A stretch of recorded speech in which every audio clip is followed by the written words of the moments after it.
I'm Bob Bowen from the U.S. Bicycling Hall of Fame, here from the museum in downtown Davis. And we are going to have a great talk today by Amy Oleynik. So as people stream in, we'll give people John Howard, who is a member of the Hall of Fame. It just dialed in. And David Takamoto-Wirtz, a member of the board. So everybody's tuning in. This is great. She says she's got 45 minutes worth of talk and photos. So it's going to be a real entertaining and unique presentation today.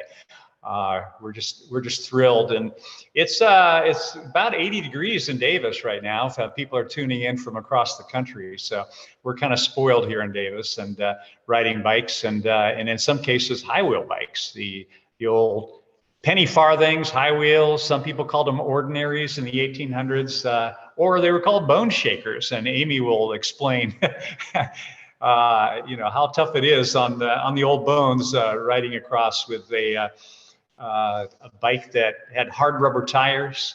Of course, back in the 1880s, the inner tube or the pneumatic tire had not been invented yet, and one of the things we do at the U.S. Bicycling Hall of Fame is explain to people, how the bike came about, how the high wheeler came about, and leading up to the safeties and all the background of today. So it's 4 o'clock right now. So as people get admitted to this talk, we'll welcome them. And just a reminder to everybody that we are recording this talk today as part of the U.S. Bicycling Hall of Fame's Women in Cycling. And so we're just so thrilled to have Amy Oleynik join us today.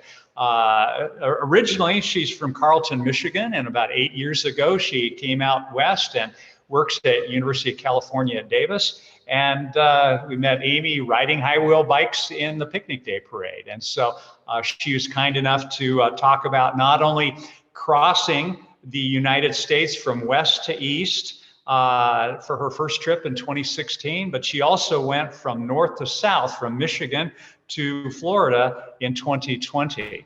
And so as part of Women in History, a Tireside chat, welcome aboard everybody. And then we're going to turn it over to Amy. And if you have questions, put them in the chat and we'll monitor that. And if we don't get to it at the end of the talk, we'll be able to respond to that. So welcome, Amy. Thanks so much, Bob, for that warm welcome. Hello, everybody. I'm really happy to be here. So again, my name's Amy, and I've been riding high wheels since I've been about 13 years old. And I've been riding the hard tire safeties before even I was 13. So again, I'm going to be watching the chat too for your questions. So if anyone wants to practice, drop in the chat where you're joining us from today across the country. So hopefully you can add that in the chat and I can say hi. And I'll keep looking for your questions and I'll try and address them as I go, but I'll also have time at the end. So I'll address some really quick questions I get all the time about riding high wheels. The first one being, how big is your bike? My bike over here, there it is. It's a 51-inch diameter bike. This specific one over here is a 52-inch diameter bike. It's a Columbia Light Roadster made in 1889. So if you need a different visual of how tall that is, just imagine sitting on your own shoulders and then riding down the road. That's how tall you are. The second question I get is, how do you get on and off that thing? So right here on the bicycle in the little red circle is a tiny peg step that you put your left foot on, and then you sort of scooter along until you get momentum, and then you step up and sit on your bike. Getting on and off is the hardest part of riding a high wheel, besides sticks and hitting sticks in the road. And then lastly, the question I get is, are you crazy for trying to ride this thing across the country twice? And the answer is no, it's just a lot of fun. So everyone has their own kind of fun. So you might be wondering how on earth I got started into all of this. So I'm a part of an international group called the Wheelmen, and they are a historical cycling club founded in 1967. My dad is a huge cycling enthusiast, my dad Randy, and he joined when I was about 6. And it's a big family club. You'll see lots of different ages on the screen. Here I am hiding in the back, but I've made friends with them. I've been friends with folks, grew up with them for 10 plus years. And you'll see there's different outfits. We got the skirts, we got the dresses. And when I was a teenager, I was like, I'm done with these skirts. I'm done with these dresses. I want to wear pants. And my dad said, if you're going to wear the knickers, that's the uniform of the wheelman, you have to learn how to ride a high wheel. And I said, done, done. I'm going to do it. So in the wheelman, we also have annual meets. And so we would go as a club, all get together, and we would have speakers. So one of them was Joff Summerfield, who's ridden a high wheel around the world. And he gave a chat about that. And I was just in awe of his story. And I thought, can I ever do something like this? The longest I've ever ridden a high wheel is 3 days straight. So that seems pretty small compared to what other people have done. They've ridden across the country, ridden across the world. But could I do that too? I would be really interested in trying that. And my dad also had the same ambition. He also wanted to ride across the country on a high wheel, be one of the few who have done so. And so we kind of looked at each other and we went, I think we should try and make this happen. So the planning began. So like Bob mentioned at the beginning, our 2 trips happened in 2016 and the next in 2020. And you'll see here, it was over 3,000 miles for our first one and over 2,000 for our last. And I was really attempting to be the first woman to cross the country in 2016. Women had not done it. We've had men go across, but not a woman. So my dad and I rode both of these trips, and then we had a fabulous sag wagon, my mom, Pam. So hi, Mom. And we had lots of other supporters along the way that either helped find us lodging or bought us food, got us free Gatorade from the gas station. So lots of support along the way. And in 2016, we also had 2 videographers following us. So my cousin Chris was in his graduate program for film school and wanted to do his final project on us. So we became a documentary for him, which will be coming out hopefully this year. And in August of 2016, my dad and I said, all right, here we go. We're going to cross the country together. So we set out on our high wheels starting in San Francisco. But you might be wondering, why has it taken since 2016 for a woman to ride across the country? There's been plenty of men that have done it. The first one was Thomas Stevens in 1884, and many have happened after that. Our trip actually in 2016, that's the same route Thomas Stevens took. So his start point and end point, we tried to mirror his route as much as possible. So here you can see that back in the day, women were wearing dresses and skirts to ride bikes, and wearing bloomers was a big fashion statement that happened around 1850. So you can barely see here that a woman is like kind of blossomy pants, right? So this came with a ton of backlash and harassment, and by golly, was it indecent, which to me is hilarious nowadays. So women really stuck to safety bikes, and didn't really wear knickers unless they were on a race team, which again, they were still harassed. So also when the safety bikes came around and they had pneumatic tires, we got air in the tires, why wouldn't you choose a safer bike to ride than a high wheel where you could potentially fall? And like Bob said, they're called bone shakers for a reason. They just shake you to your core sometimes. So there's a couple different reasons why a woman might have not had any interest in traveling across the country on a high wheel. But here I was ready to go, because why not try and make some history? So I'm going to start talking about our trips, and we're going to begin here in Golden Gate Park in 2016. So it's traditionally called a salt to salt. So again, please add in the chat if you'd like, if you've ever completed a salt to salt. We got any long distance riders in the crowd? So when we started out, I was very worried about if I trained enough, how bad was it going to hurt? And it hurt a lot. So I'll just get that out of the way right now. Saddle sores and sore knees galore. But also there are some exciting points like, could we do it? Who are we going to meet? What are we going to see? And San Francisco was the first time I realized our trip was going to be very hilly. And I'm sure if you've been to San Francisco in a car, just imagine what it's like on a bike. It's pretty terrifying, but pretty exhilarating when you get to go down a hill. And I've only fell twice in the whole bike trip, and both times was in California. So it was both on a hill, because basically if you go too slow up a hill, you lose momentum and you kind of fall over. That was me. I was a little turtle on my back. And when I started going across the country with my dad, we decided, we're going to write a blog post. So I wrote a blog post every day for our trip. So at the end of the session here, I'll put the link in the chat as well, if you ever want to read in depth about our adventures. So in California, lots of mountains. This is a view from the top of the mountain going into Tahoe. People ask, how do you ride up and down hills? Up is very slowly. Again, there's no gears, so you have one gear. And going down, you have to backpedal because the only brake we even had was called a spoon brake. So it looks like a spoon and it kind of squeezes down onto the rubber tire. It's not super effective, but it's definitely better than nothing. So I'm heading down the hill into Tahoe at 16 miles an hour with just a sheer drop and this tiny little guardrail. And I'm just like praying that, you know, everything's going to be fine. At the bottom of the hill, I saw a bear. So it was pretty cool and definitely made it.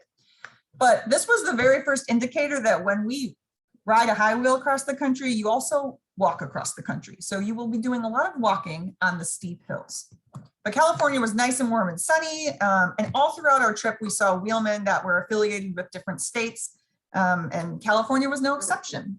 But when you get into Nevada, it was very different. It was flat, which was amazing, but it was also brown and hot and dry and very boring. So there wasn't a lot of things to look at, maybe a wild horse, maybe a tumbleweed now and then. So just like how folks make your own adventure, you sort of make your own fun. So in this photo, you'll see my dad and I holding black bungee cords. And these are bungee cords that fly off of semis as they go down the highway. So we invented a game called bungee fishing. Basically, we'll ride along and then we'll see a perfectly good bungee and we'll scream, "There's a bungee!" And then one of us gets off and gets it. I mean, fishing is very straightforward. So we caught over 50 bungee fishes, if you will, as we went through Nevada, and Dad still uses them today for his bikes in our trailer. So making our own fun as we cross Nevada. Some more flats in Utah. This is us running across the Salt Flat.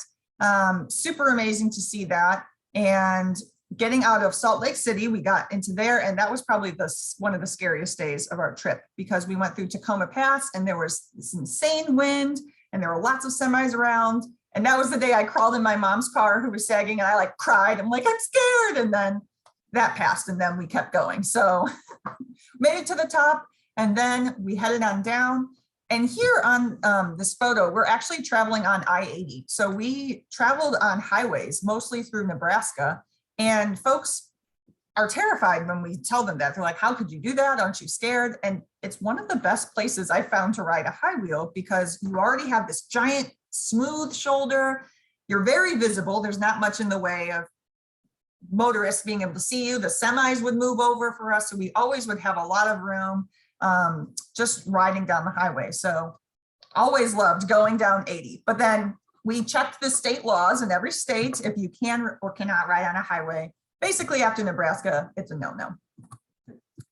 So in Wyoming, we had some high highs and some low lows. So highs, we met some great folks, like we got pulled over by the Wyoming State Police, not for the reasons you think, but they wanted a photo with us. So that was pretty fun.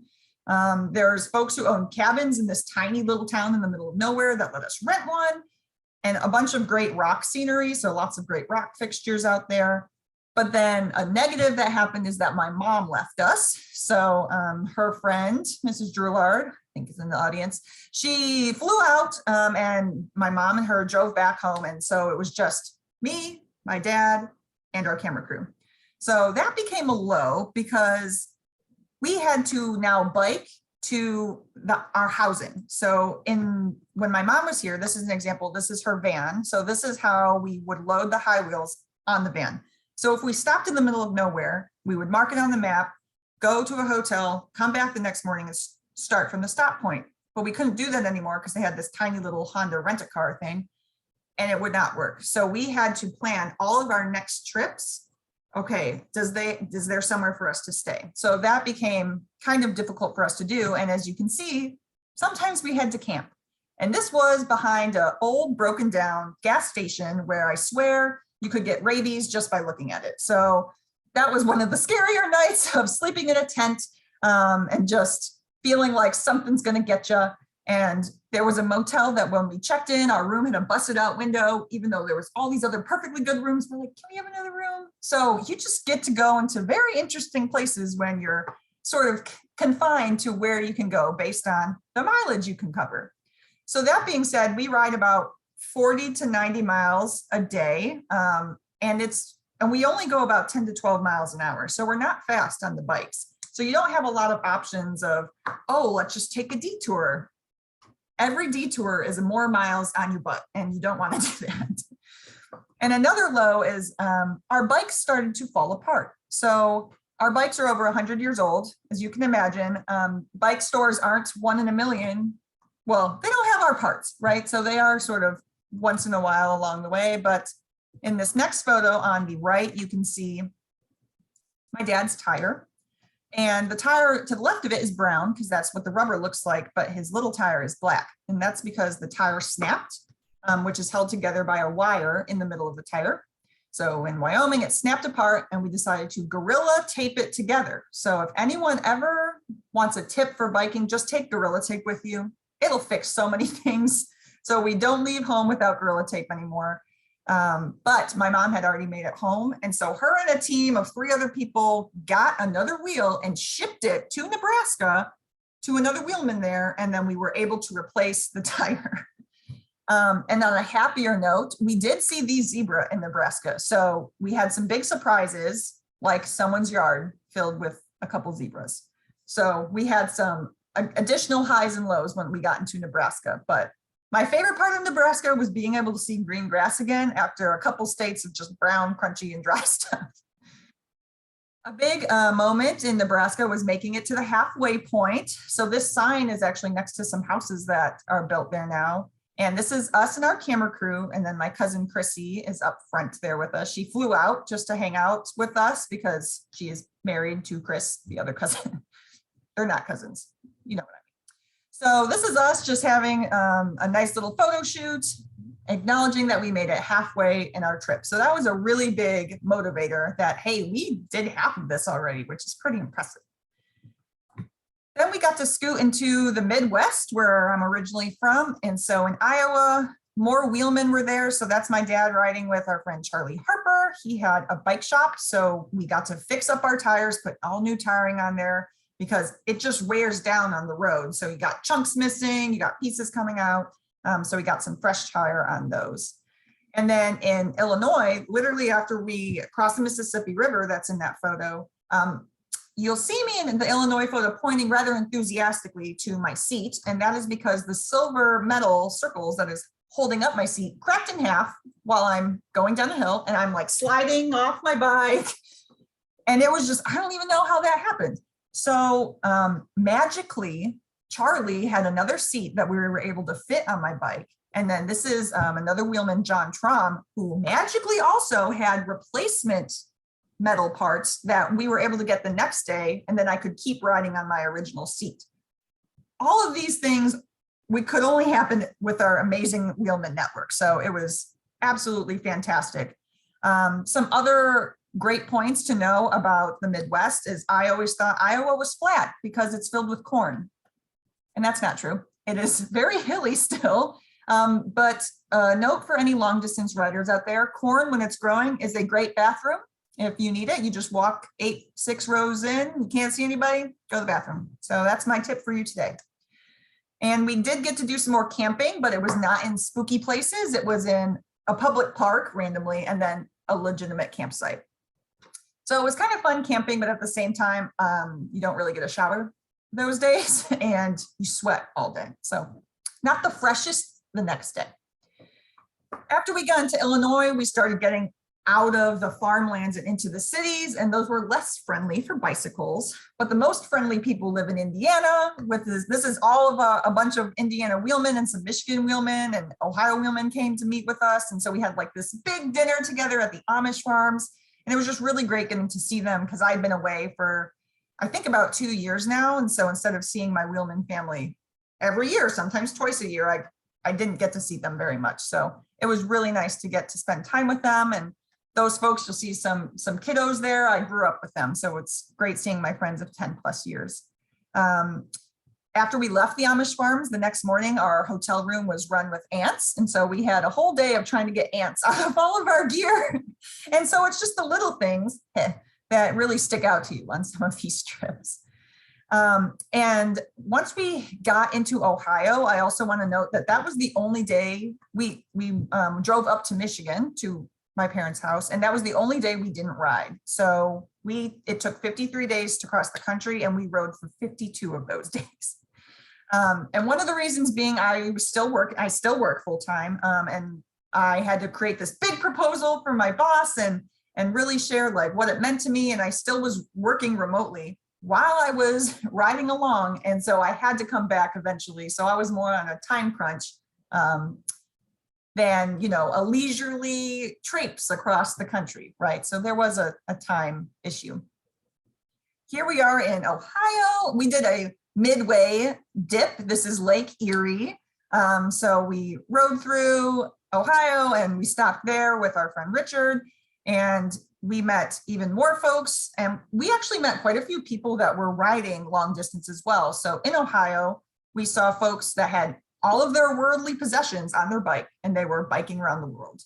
And in Utah, we met a couple that were riding a motorcycle from the top of Alaska to the bottom of South America, even farther. Can't do that on a high wheel.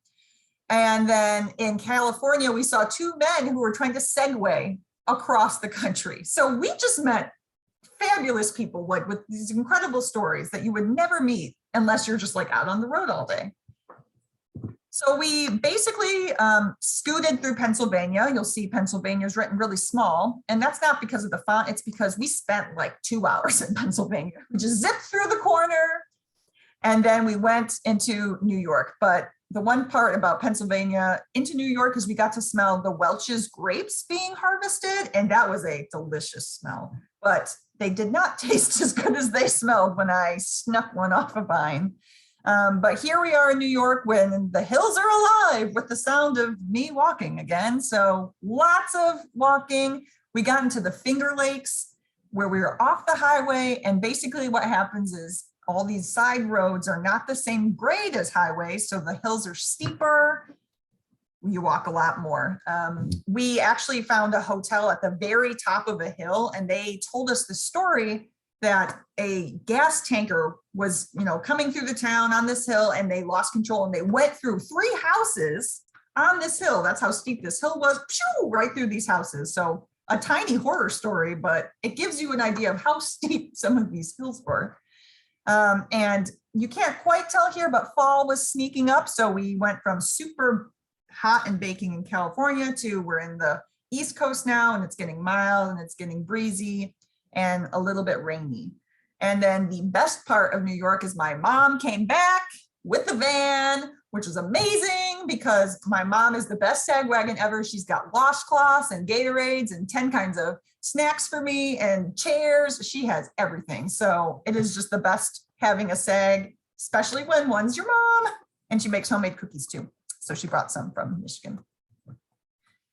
And so we basically got through Massachusetts pretty quickly too. The day that we were on our last day, we were riding through Boston. And that day, even though we had to go maybe 40 miles, it took us forever because it was threatening to rain. And then I don't know if anyone has ever been to Boston, but insane traffic just on and off all day. You had to walk, there's stoplights, there's crazy drivers. So you're at my anxiety is like up here, and we're supposed to have like the celebratory moment. And I see the water and I'm half numb and I'm half excited. I'm just like, get me out of the city. So it was just like a lot of mix of emotions ending this trip.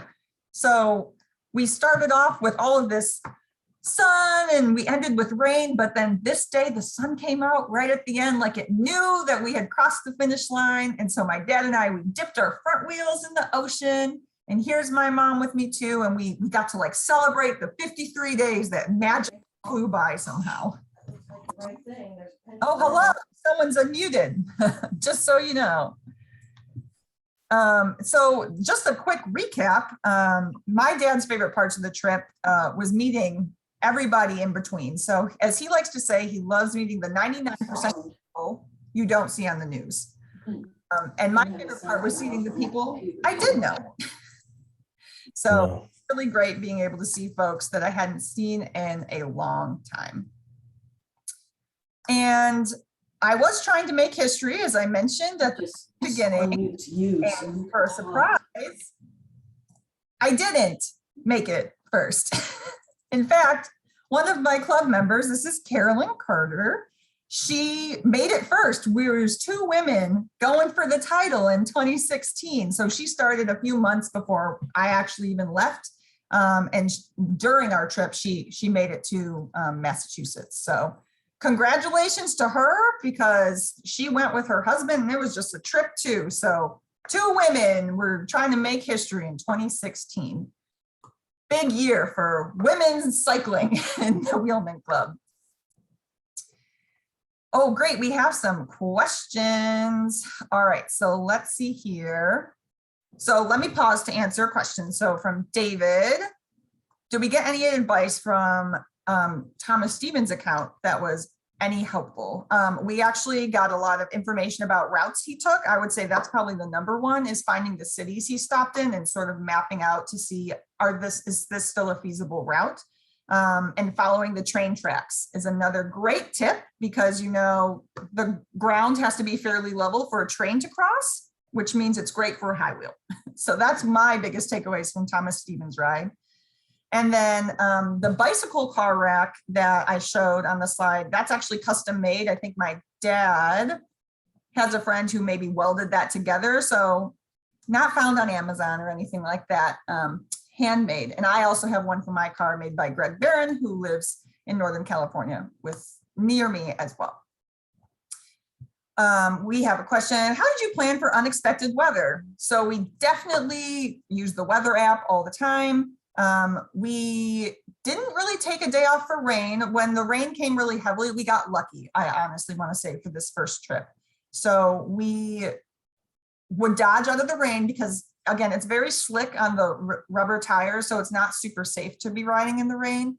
So if it did happen, we would wait for the rain to pass.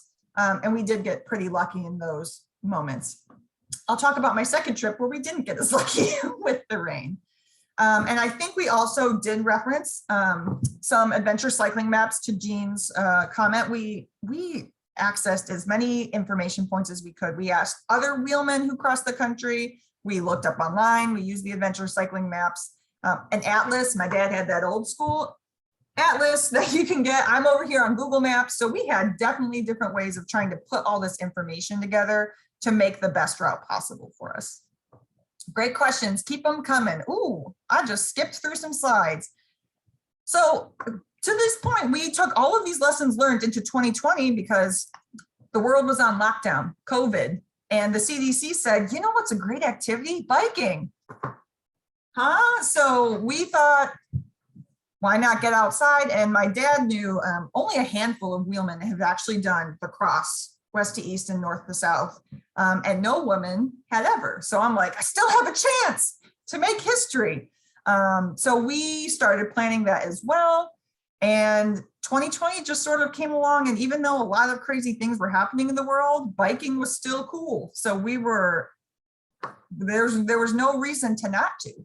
So we invented our own route for this. There was no historical trip. So since we were from Michigan, we decided to start in Michigan, and then Florida had the southernmost part of the US there in Key West. So that's where we were going to end. And we prepared well. We had our Gorilla Tape. We had neon green tape that we labeled our bags with so we wouldn't lose anything. We had tile trackers. I had a gallon Ziploc bag of all the lotions and potions and medications and everything you need to make your body keep moving. Because I know you look at me and you're like, okay, young person, sure.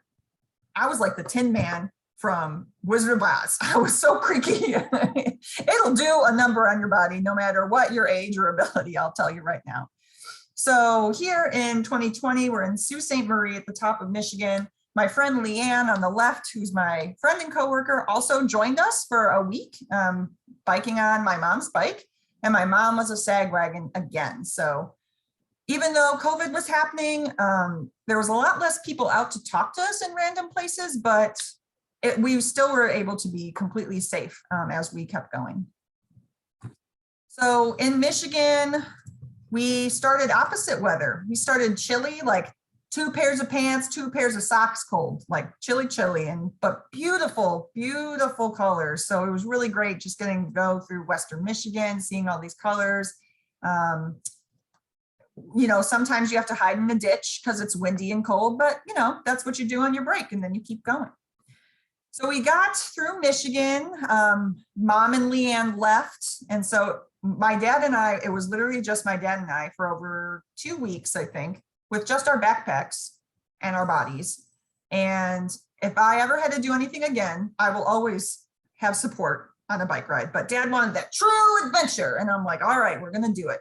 But water and like my work iPad and all this stuff, it just weighs you down. And so if I ever suggest anything to folks, is definitely having a support is really, really great. All right, so once we got into Indiana, this was one of the best days ever. We are at Schimpf's Candy Store, which is a local and family-owned for generations candy store with a soda fountain. They do like candy making demonstrations. They made little Red Hots right in front of us. They had everything, like the fancy chocolates, the suckers. My dad wanted to be adopted by them because everything loves ice cream, candy's so great. And they even went into storage and brought out these old chocolate molds, and it was High Wheels. And so they like went through, and those are the owners, and they came and talked to us, and we just had a great time with them.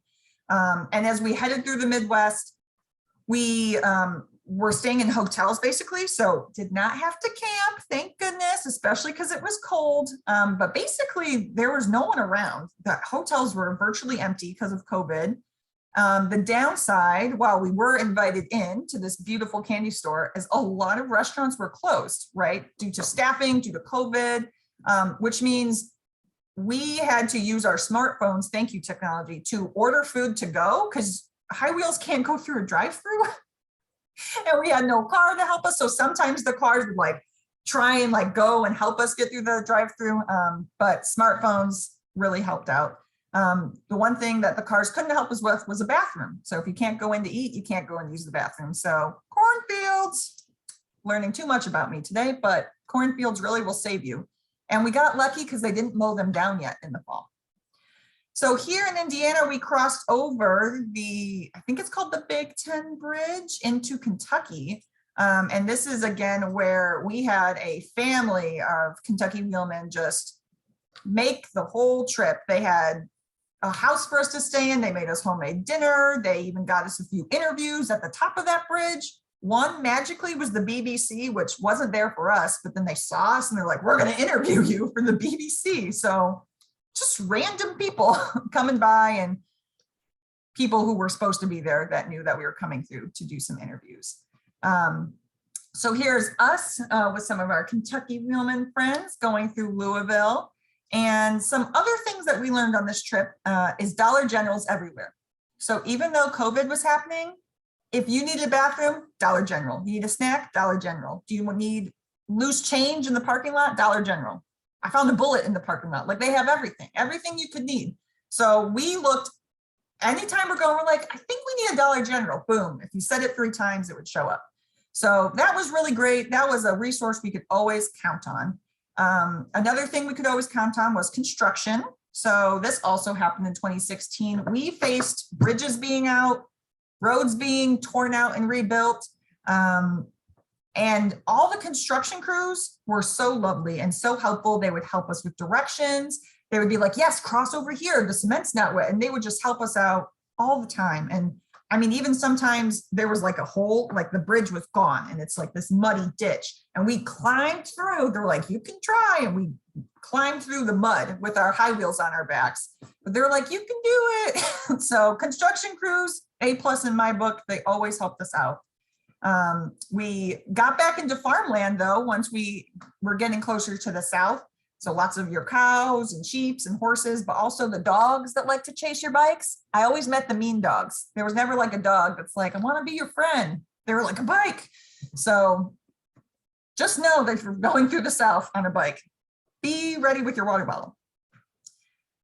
Some of my favorite parts of going into the south is we saw all of these, like we went through the back roads and you find the tiny family-owned restaurants. We got some Southern cooking and some barbecue.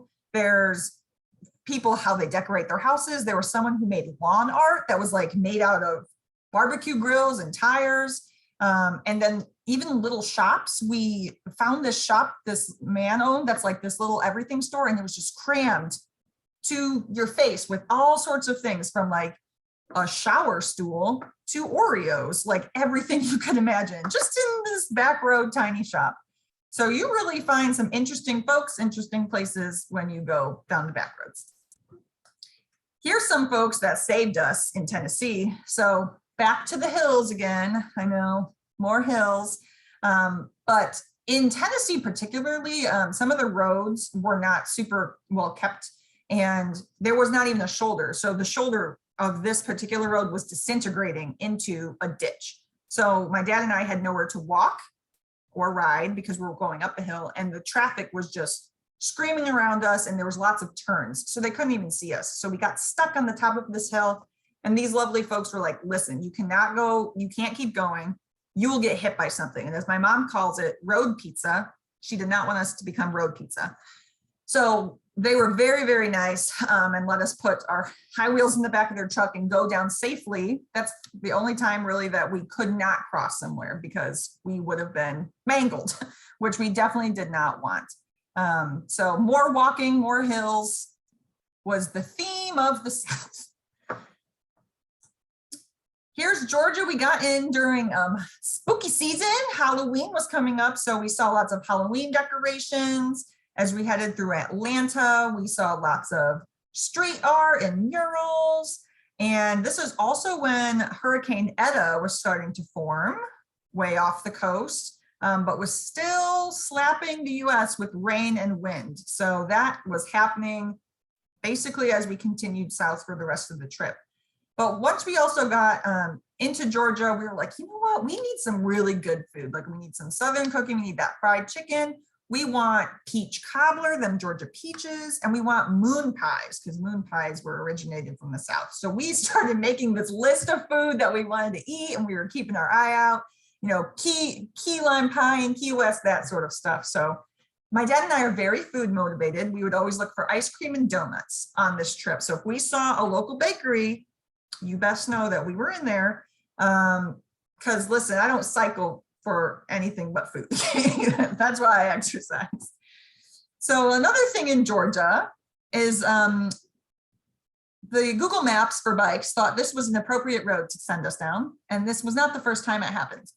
So Google, if you're listening, which if you are, hire me. I will make you a high wheel Google bike map, and I will tell you what is an appropriate road. You're going to see here it's sand and dirt and gravel, and that's just a face plant. You will die. So we cannot do that. We had to backtrack a lot. While we did see some, you know, beautiful farmland, it took us more time than we wanted. So some detours were happening.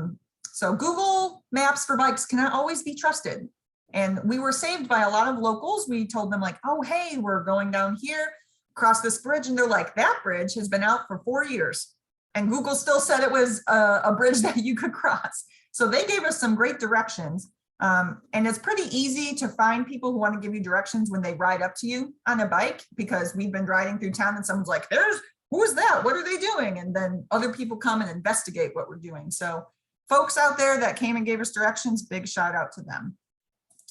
So another amazing person, I literally have to highlight this because this was the most amazing story I could ever tell anyone.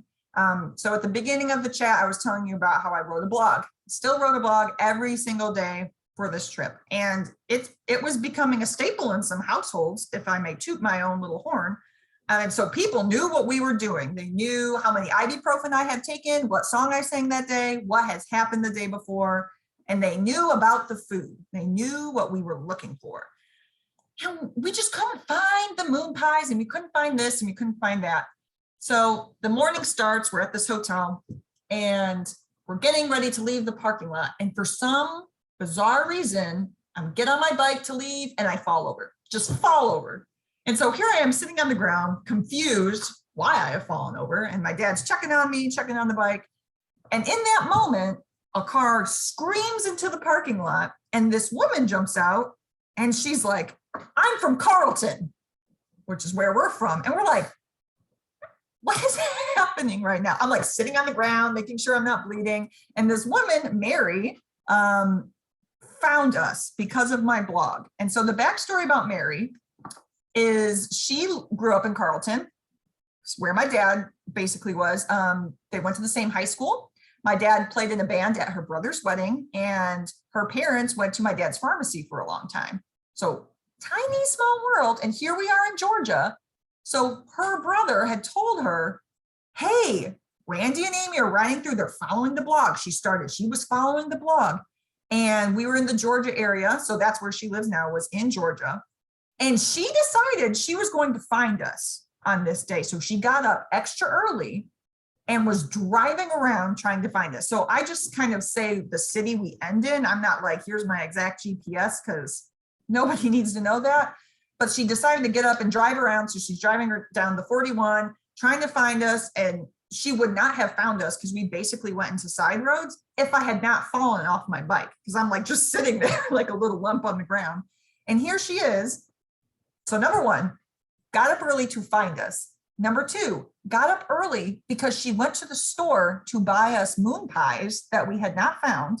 She also got us oranges out of her backyard. And then she even picked us a whole bag of cotton because we were like, I was posting about the cotton. Look how beautiful and fluffy it is.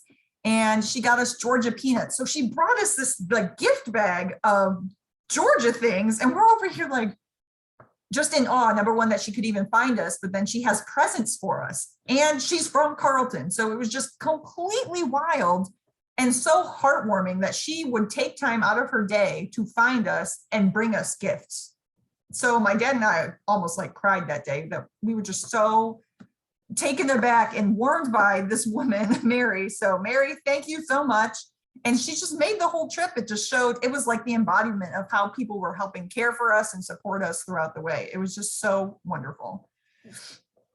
Getting a little emotional over here. So let me move into some more excitement, which is Florida. So I'm a huge beach ocean person. And so when we got into Florida, I'm like, this is it. We're making it. We are counting down the days. We made it to the ocean.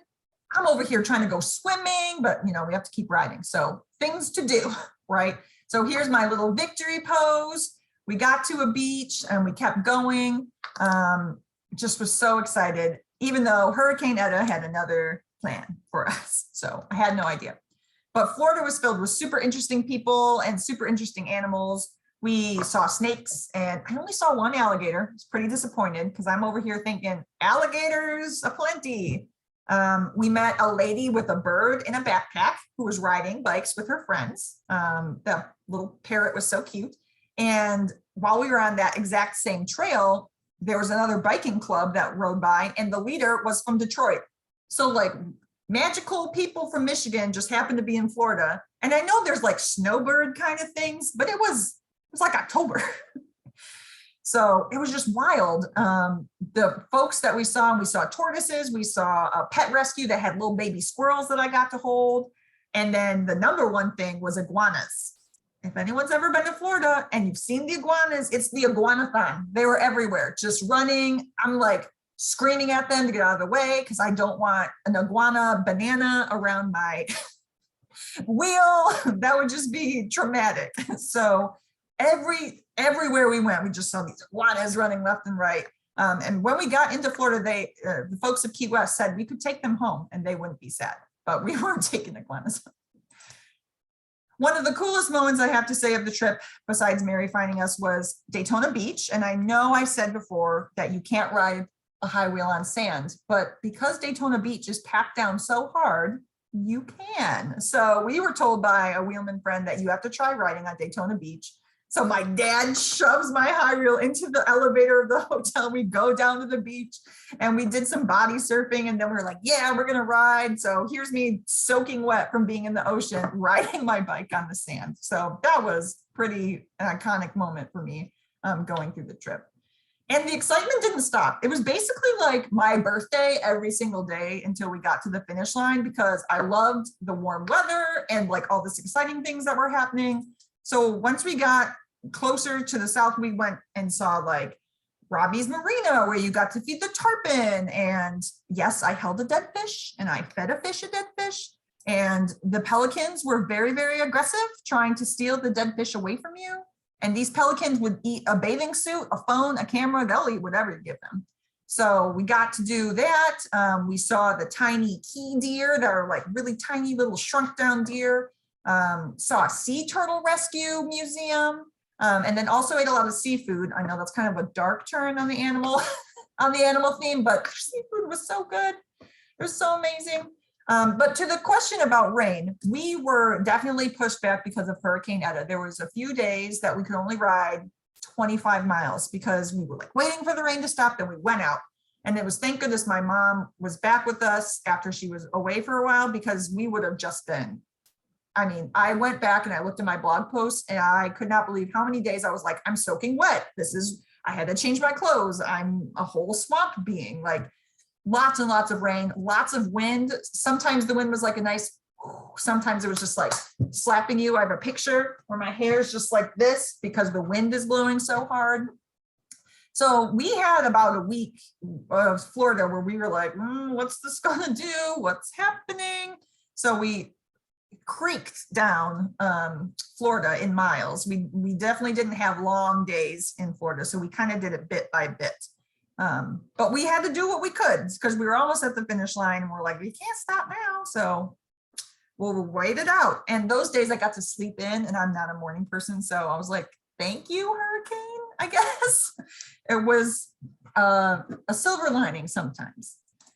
And then when we finally got into Key West, I have to say, when we ended our 2016 trip, again, I was really anxious and frazzled because the city was so dangerous and, you know, high intensity. But when we came into Key West, it was 180. It was a party. We just had the best time because up in Kentucky, one of the wheelmen named Murph has a daughter named Destiny who lives in Key West, and she heard about this trip and she knows everybody in Key West. So she got the Key West Bike Club.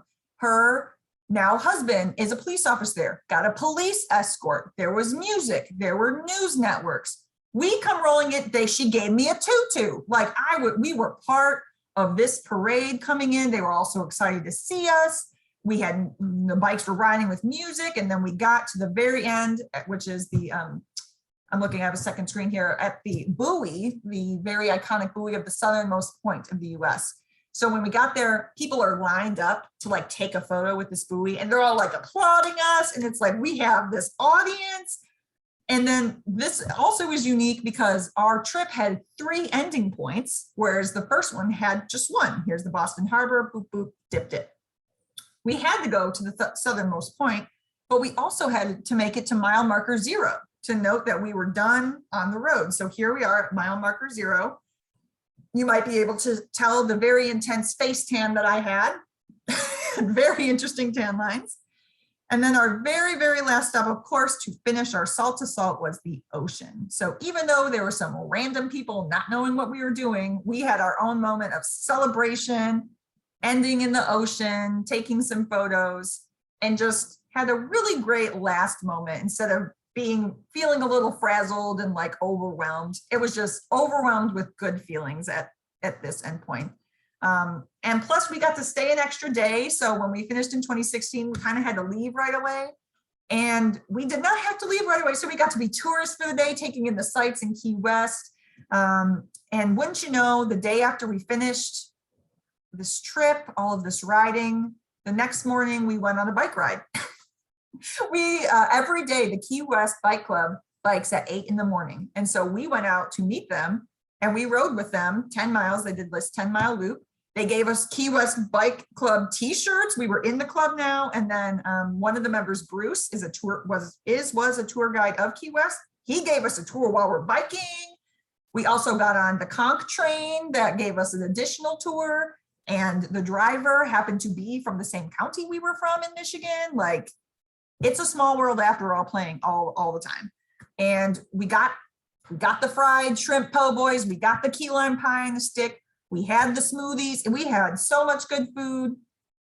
It was just this big celebration to end the trip. And it was just really excellent also being able to celebrate that I finally did get to make a piece of history in being the first woman to accomplish going across the country twice, because it was a little in the heart when I wasn't the first person in 2016, but to know that I did 2 times was just like, I did it. It felt really, really great. So that was the end of the trip. And that is the end of my big story that I had. So thank you so much for listening. And if you have any more questions, I'm here for them. Well, Amy, that was fantastic. What a great presentation for Women's History Month and Tireside Chat for the U.S. Bicycling Hall of Fame. I see how many vitamins IB were consumed. Vitamin IB. Oh, well, I definitely took a lot of ibuprofen. Yeah. And I don't know the exact number, but I kept track because that's how many I had to take. Ouch. Well, I saw you had some chamois covered on your seat there to try to reduce the soreness. Yes. So we got sheep's wool and we have, of course, padded bike pants, but the seat is made of leather. So at some point, it doesn't matter anymore. You're just kind of numb. Yeah. And just so everybody knows, we're recording this thanks to Kate Bowen for running the Zoom and producing it on behalf of the U.S. Bicycling Hall of Fame. And so we will post a recording of this on the usbhof.org website under the Tireside Chat tab. And so you can see that. And those of you in the Davis area, if you want to see Amy in person, she'll be riding a high wheel bike with us as part of the Picnic Day Parade on Saturday, April 23rd. So you can see her in person then. And then to follow along on other Tireside chats coming up, you can watch our website or join the Facebook group, friend us on Facebook, and keep track of some of these. But we've had some great Tireside chats so far in 2020, and we'll be adding all the way through 2022. And adding to that, but today's story, I mean, all I knew is you had gone across the country. I didn't know you were the first to go north to south, and then the second in the same year to go west to east. So congratulations, and what a tremendous story. And kudos to your dad as well. What a great team, and a lot of energy there. So, I'm sure, probably dreaming up your next challenge, but we hope you keep in touch with us. And thank you so much for sharing your story. And if you see in the chat, you can see a WordPress there. You can see the journaling that Amy did during her ride, highwheelride.wordpress.com. So, and there was a bike bag on the back of your dad's a leather on the frame there. Is that a custom bag? It is. I want to say his friend Tim helped him make that. And we know someone who works with leather. And then we also have a friend who is really great at sewing, and she made a rain cover for it out of my dad's old raincoat. So it looks like a blue pill bug when it's raining. Oh, that's awesome. Well, I think we're going to keep it under an hour. So Amy, once again, thanks so much for sharing your story with us. And we're so honored, and as well as Women's History Month, that you're part of it. And the recording will be up there on the website for years to come. So thanks again. And